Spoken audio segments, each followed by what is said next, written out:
Welcome my friends. In today's video, I'll be showing you an example of project management so that you can understand the 5 process groups, all the knowledge areas and the processes and many of the documents that surround project management. We've got a question in from Leroy. He's asking, how do I wrap my mind around these process groups from a real world perspective? So let's jump straight into it. I'm going to be telling you the story about Leroy, the project manager.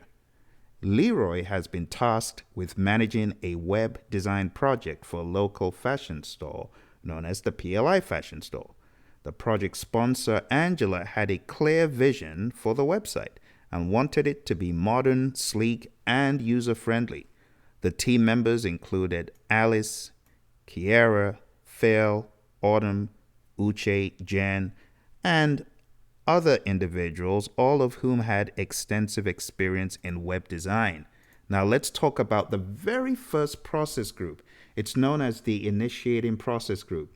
And in the initiating process group, this is where the project is authorized. Everything leading up to the authorization is encapsulated in a project charter.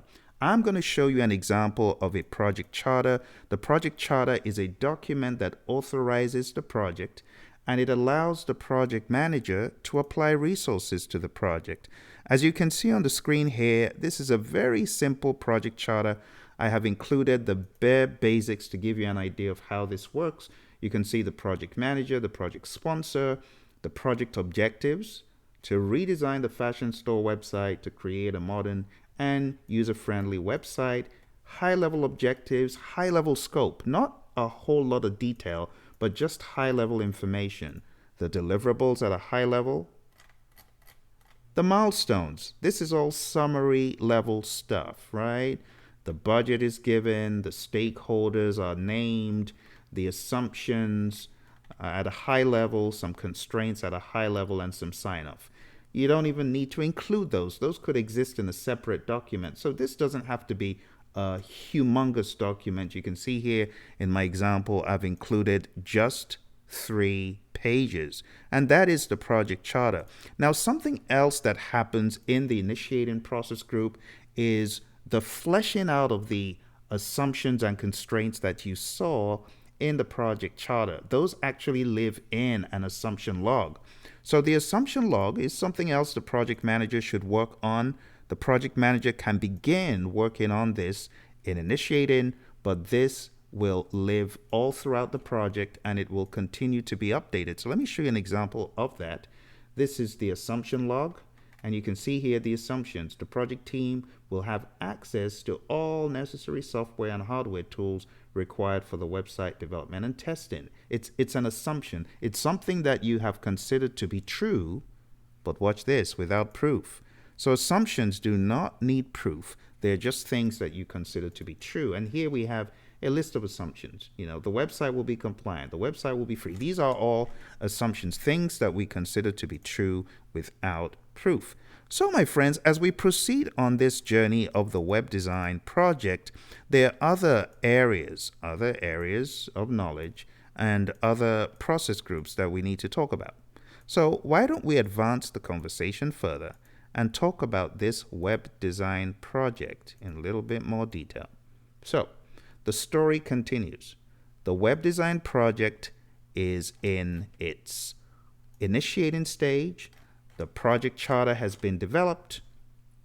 The assumption log has been created, but there is something else that we need to talk about, and that is a stakeholder register. You see, the stakeholder register is a document in which we identify who our stakeholders could be on the project, who our stakeholders are actually. So in this document, what you're going to see here in this example, not directly related to this project, but what you'll see here is a list of the stakeholders, their name, their position, their role, some requirements peculiar to stakeholders, expectations, influence, and classification. That is it at a high level. You can see that again, it's a document. You know, whenever you see page 89 in the 6th edition, or that list of all the artifacts of project management, don't feel overwhelmed. These are just documents like what I'm showing you here. In fact, if you're looking for great examples of these project documents, I want to refer you to a website That is from the CDC, the Center for Disease Control and Prevention. So go on down to tinyurl.com/Sigma PMO. I want to show you a website where you can find similar documents to what I'm showing you so that you won't be at a loss for documents. Here we go. You can see all of these documents on the page here. They are all available. All you need to do is click, download. Why not? Taxpayer money, you might as well. So continuing along on this journey, my friends, still on this story, the project team worked hard. They came out with a stakeholder register. The project charter was developed. The next stage is to move on beyond initiating. You see, Leroy worked with Angela to draft the charter. I showed you the charter, remember? Well, the charter outlined the project's purpose, the timeline, and the budget.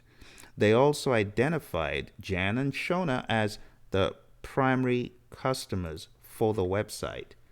You'll be able to take a closer look for those of you who are on the journey with me in the class at hpmexam.com.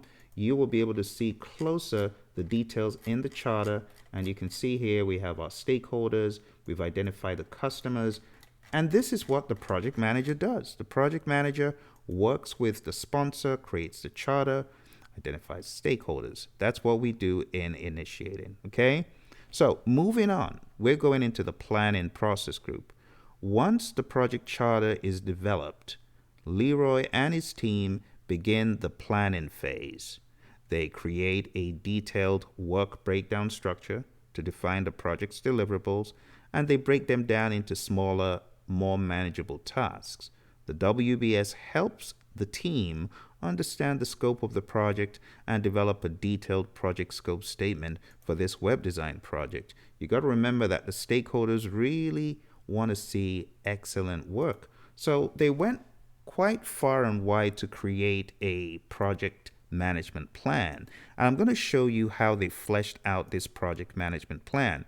It started off with the project plan template that existed in the organization. So in the PLI organization, they have got plan templates, and this is one of the templates. And you can see we have the introduction to the plan to describe what exactly it does. And then we have an executive summary of the charter to tell you what the project is about. And then we get into some details regarding scope planning, schedule planning, and these are just placeholders so that you understand the flow of things, right? Milestones, project schedule. We're going to insert that there eventually. Cost, quality, resources, communications, risk, procurement. Everything should be addressed in here as is needed on the project. There could be a final signature. And that's pretty much how these plans work. Now, you got to remember, my friends, that in the world of project management, from the lens of the PMI, they give you the 10 knowledge areas. And one of the knowledge areas that is the confluence of everything is the schedule management area. This is because before you can develop a good schedule, you need great scope to be outlined. Then you break down that scope to get your tasks. And then you flesh out more information into the cost. When you understand the tasks, you understand the scope, the cost now comes into play, and it then becomes an iterative development of stuff. You got risks considered that could add to scope. You have quality considered that could add to both scope and schedule and cost. You have stakeholder considerations. You have procurement considerations, and a big tapestry of activities integrated with cost and schedule, and everything else begins to unfold. So I'm going to show you what that could look like. That could look like this. By the time you get all of those pieces and you begin weaving them together into a coherent schedule where you have the tasks listed, as you can see, we have the durations, we have the start and the finish dates of the project that we're targeting. We want to get done on time. We've got the predecessor relationships. We have the resource names, those individuals who have been assigned to the project. So there we can see some of our team members and stakeholders have been assigned to some of the tasks there. We can see the cost is steadily building up. You can see the integration of that.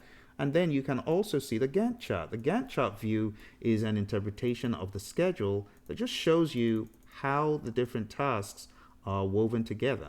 And there we have it. We can see in this view of the Gantt all the tasks and who has been assigned. And these are just some of the things a project manager should do. You should have a schedule. You should also track costs. Like some folks don't, but you should.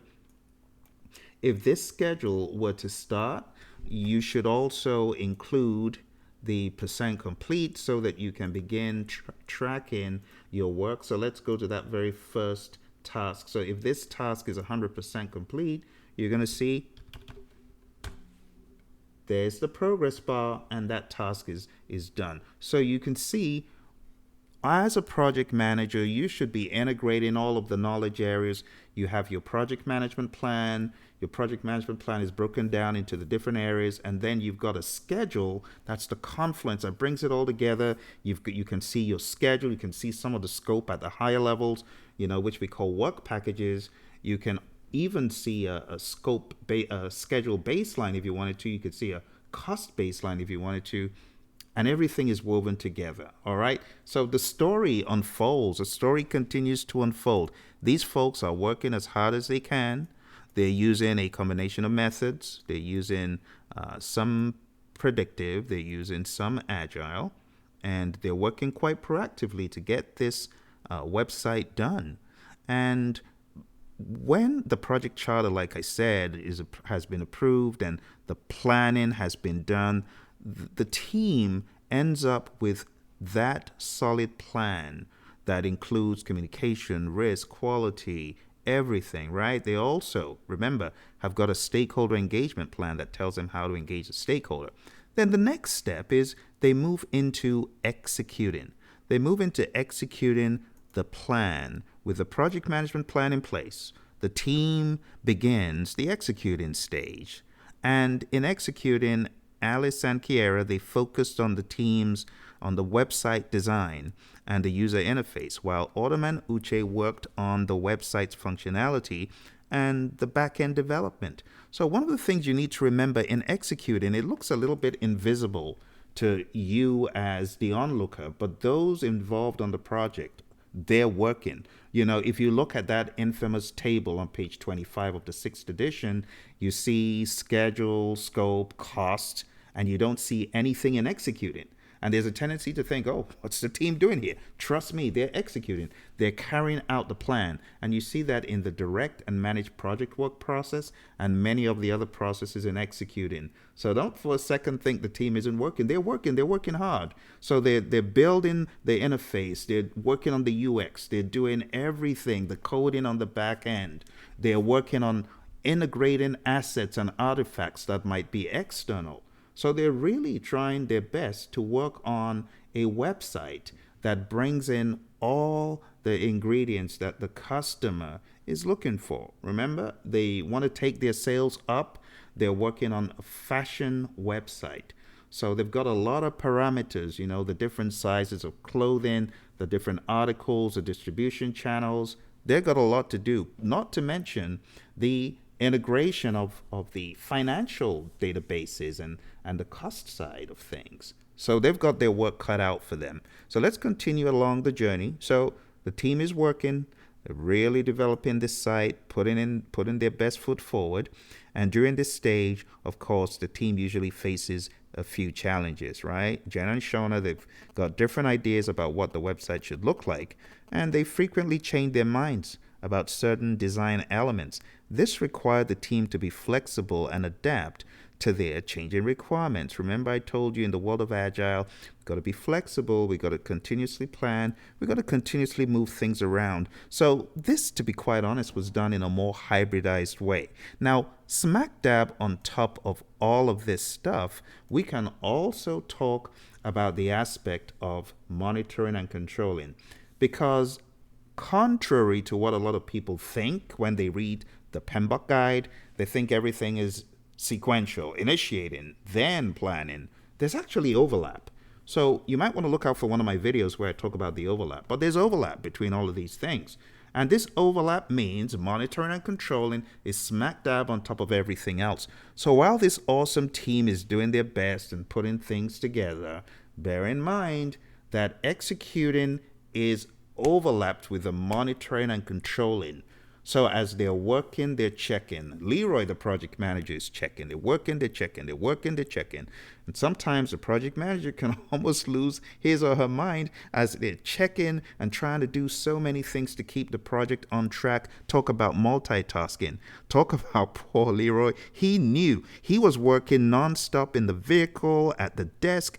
He was unstoppable, but he knew that monitoring and controlling the project was crucial to ensure that it stayed on track. So he regularly checked the project schedule. Poor guy was always on the phone. He had so many devices. It's almost as though he was being controlled by those devices because he was relentlessly checking the schedule and relentlessly having meetings and focal points with other people, interfaces as the focal point with other people to make sure that the tasks were completed on time. And he held weekly team meetings to discuss progress and any issues that arose.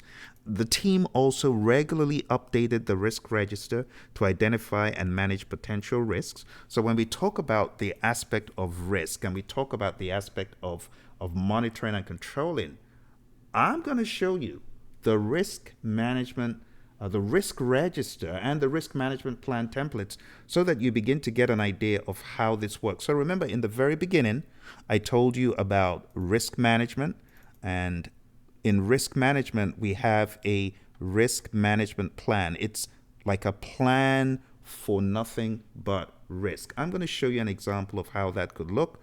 So that could look something like this. Okay, this is very scrappy. This is from the PMI back in the day. They came out with a book with a number of templates. And this is just a template from that book. And you can see we've got the methods for risk, tools, techniques, roles, responsibilities, risk categories, risk tolerances, definitions of probability, definitions of impact. You know, for every project you work on from a risk perspective, you got to define what do we mean by high, low, medium, very high. You got to get smart with it, specific, measurable, achievable, realistic, and even time bound. And the PMI do a very good job of depicting this in the 6th edition, and even the older editions, they do a great job of this. So the concept of how we're going to manage risk, that is exactly what you have in the risk management plan. But let me show you an example of what this team worked on as far as when they had planned how to manage risk. You know, the next thing that comes, it's called a risk register. So the risk register is a document that we use to catalog risk. Let me show you what that looks like. So here's an example of the risk register. So let's go to the very beginning. So for every document, as a good project manager, always give your people instructions. And this is an instruction for the risk register. It will be regularly updated throughout the project lifecycle to ensure that all potential risks are identified, assessed, and addressed in a timely manner. The project manager and the project team will work together to monitor and control risks throughout the project to ensure that the project is completed on time, within budget, and to the satisfaction of all stakeholders. So if you take a look at this risk register here, we have a risk description. We have the category, how we're going to categorize the risk. We have the probability and the impact of the risk and the risk score. We could actually go a step further and we could include, for example, the cause of the risk. You could also include the effect.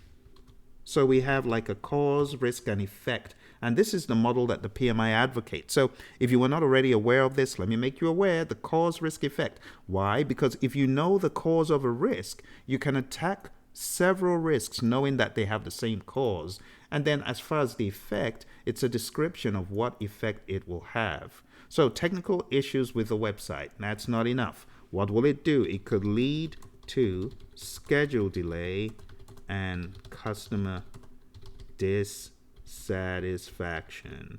For example, what could cause this? Poor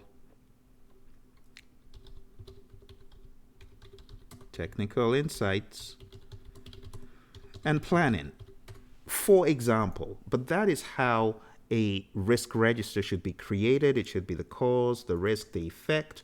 You could have the category of the risk, the probability, the impact, and the risk score is going to be used to prioritize. So this is actually more of the qualitative risk analysis. The response strategy is like planning risk responses. What is the strategy? You could categorize it. In this case, we say it's mitigate for most of them, but you can have accept, you can have avoid, You can have escalate. It really depends, right? But look for my videos on risk. I have videos where I talk about that. But the bottom line is the team, they assign the risk owner, the risk action owner who carries out the actions. And the risk action owner, you could have another column here, which is the status. And the status could be open, it could be closed, it could be pending something, or it could be a different outcome. It could be not applicable anymore. You decide for your project what you want the categories to be. But the bottom line is this team, they worked on a risk register. And it's very good to have a method to the madness. I know project management, a lot of people think it's madness because the PM is all over the place, especially in traditional projects, because they're doing so many things and there's no delegating, there's no team autonomy. Even though the PM may try, management may not like that model. They may not like decentralized leadership. So a lot of it falls on the PM. So it can be pretty tough. But in this example of the website, like I'm telling you, this team is trying their best to work together. They're trying their best to integrate things in a more team inclusive way so that team members work together and team members get further ahead together. All right. So far, we've been talking about the web design project to give you an example of how these documents flow and to put it into some more real world narration, because it's very easy to read the PMBOK guide and to get swallowed up with all the terminology and to get lost and not really know, okay, which direction is this going? What are they talking about? Do I need to be thinking further down in a bigger way? Can I use a small project? Does it need to be a big project? It doesn't have to be a big project. You got to be able to scale all of those project documents, plans, processes, approaches. That's why the PMI in the 7th edition, they try their best to put in the concept of tailoring. They put in the concept of tailoring into the new PMBOK guide, But for those of you like Leroy and Angela and my friends who are using this example that are coming for the ride with me, you need to get a book that they are using. And that book is called PMP Exam Immersion. This is a book that breaks down project management into very simple and easy to understand language. My buddy Roy wrote this book with me, and we have an Agile thinking cap that addresses the tasks for the PMP from an Agile perspective. So look somewhere below, you'll find a link. The book is called PMP Exam Immersion. You can get the book, download it like immediately, PDF, or if you want to order this from Amazon or any of the other bookstores, you can. And if you do get the book, why don't you hit me up, hit me a line and let me know. And let me know when you do pass the exam, because I'm quite confident you are going to pass the test. For those of you coming, we're just talking about the web design project. If you're enjoying this, don't forget to hit like and subscribe. Do hit like and subscribe right now, and you will be notified when I come out with more videos. There's over 2,000 videos on this channel. I have a section called 40 Days to PMP Exam Success, which has got free videos. If you were to play those free videos, they would play all day for the next 24 hours and start again. And counting, you would play these videos for 40 hours straight. Think about that. 40 hours of free content. That's why you need to subscribe to this channel, and you need to constantly look around, because I'm always bringing out great content to help you with your PMP, your CAPM, all your other exams, ACP, and so on. All right? So still on the discussion about this awesome project, we're almost at the end. After several months of hard work, the website was finally complete. The team conducted a final review. They conducted a final review of what happened. They did a thorough final lessons learned. Leroy was in the center of all of this activity, and due to his meticulous planning with the team, clear communication, and proactive risk management, they learned the importance of being flexible and adaptable in the face of changing requirements, and the significance of monitoring and controlling the project to ensure its success.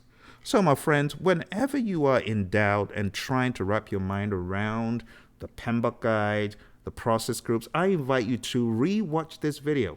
Watch this video again and again. Go to the website I mentioned. Remember, tiny.cc/Sigma PMO. That's the CDC, the Center for Disease Control and Prevention. That's their website. Check it out. It's got a plethora of great documents there for you.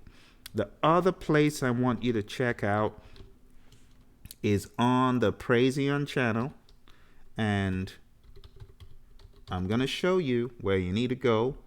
There's actually a quick URL for it, and let me find that if I can. Adverts playing, but it's the Praizion channel. So if you go to youtube.com/@Praizion, you are going to come across our channel, and I'll show it to you right this second. This is the channel. When you get to the channel, you want to look under the playlists, and you're going to find the free PMP course, 40 Days to PMP Exam Success. Says 2022. This is a non-stop assortment of videos. Oh my goodness, 78 videos. Think about that, and all quality stuff. And you can see the average length of the videos, but this actually has been updated. You would play this for 1.5 days and still be counting, because I'm always updating this playlist. If you follow this playlist and watch every task every day, watch a task a day, in 40 days you will be done, and it's totally free. That's right, totally free for you. I hope this helped you, my friends. I hope this helped put some context around the 5 process groups. Remember, they're not really sequential. There's overlap, heavy overlap, but as you dig into the CDC templates that I showed you, the templates, right? As you dig into it, and there's some that are not in the PMBOK guide. You know, for example, there's no acquisition strategy in the PMBOK guide, even though it makes sense. There's no annual operation analysis, but there's the talk about business cases, change management plans, configuration management, communications management, that kind of stuff. You know, just try your best to balance it up, and you will find a lot of explanations to help you. All right. Thank you, my friends. I'll see you in the next video. Don't forget to hit like and subscribe. See you soon.